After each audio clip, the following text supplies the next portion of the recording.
Last trade from Chicago. A wino approached me in the lobby of Union Station and said he was a friend of John Madden. I was supposed to meet him here, he said. Our train for the coast leaves at 2:30. He looks anxiously down at his watch. Maybe he meant I should meet him on the train, he said. You think he's already aboard? Let's hope so, I said. The damn thing leaves in 12 minutes. I'll be lucky to make it myself. I was hauling a huge cart of baggage, not knowing which one of the many tunnels led out to the California Zephyr. And Maria had gone off in a funk with all the cash and also our tickets. Madden's friend was still ambling alongside me. I see you're wearing a Raiders jacket, he said, so I thought you might have seen Johnny. Not yet, I said, and this is not a Raiders jacket. It's from the flight of Apollo 11. He leaned closer to examine the finely embroidered lettering on the shoulder patch of my NASA-style silver jacket. The eagle has landed, he muttered. Yes, sir, I sure as hell remember that one. Are you the guy that walked on the moon? I nodded.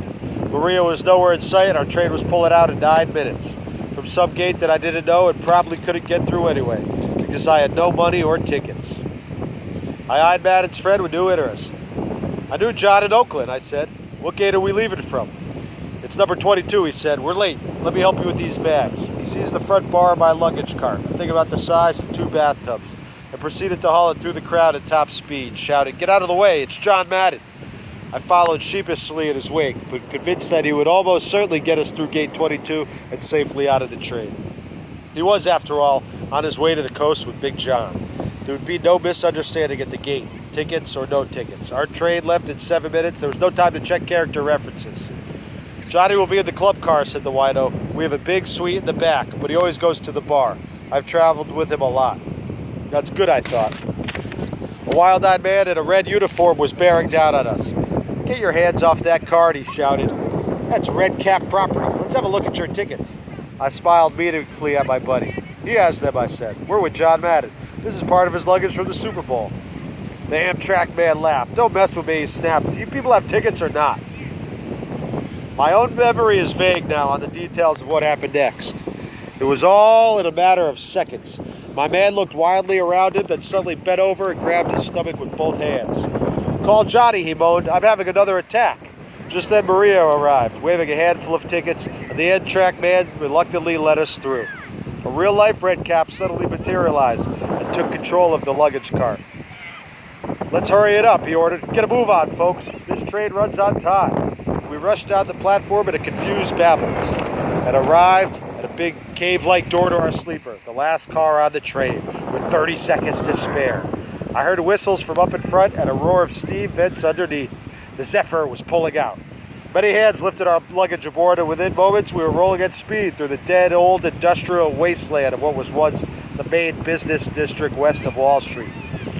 Riding the rails out of Chicago is a quick education in the socio-economic realities of recent American history. Miles of dead factories and warehouses, abandoned brick hulks with boarded-up windows and signs like CMAC Meats and Adams Pressed Metals Core.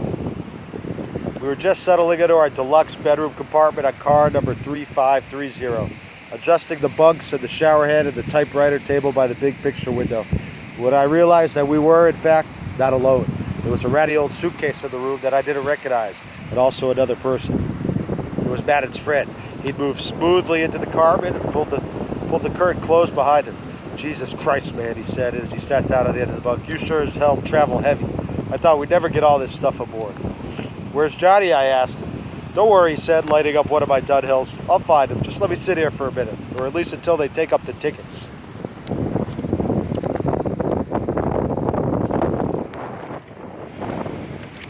I smacked him on the side of the head and he suddenly went all to pieces. Please, he blurted out, don't turn me in. I have to be in California by tomorrow or they'll revoke my parole. He slumped on the bunk and began sobbing. I'm sorry I lied to you, he moaned, but I had to get out of town. They were after me, and besides, you look like a Raiders fan. I thought you would be on my side. I shook my head sadly and reached into my Spanish leather kit bag, coming up with a small plastic tag from a long-ago conference of the National District Attorneys Association, which occurred in Las Vegas, Nevada, in the time of Richard Nixon. It said Thompson, Hunter, Los Angeles, California. Underneath the name was a small, 5-pointed lawman's badge with silver scales in the middle. The wino went instantly wild when I showed it to him. You lying bastard, he screamed. I knew there was something wrong with you. You're a cop. You were never afraid of John Madden. He wouldn't do this to me. Then he leapt sideways off the bunk and grabbed for my bottle of Chivas. A brief scuffle ensued, and the steward, Frank Thompson, arrived with a rope.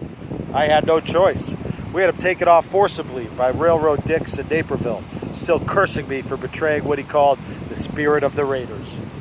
He was right in a sense, and I felt vaguely unclean as the Zephyr rolled out once again toward Galesburg and Monmouth and the Mississippi River, which we would cross again on schedule around sundown.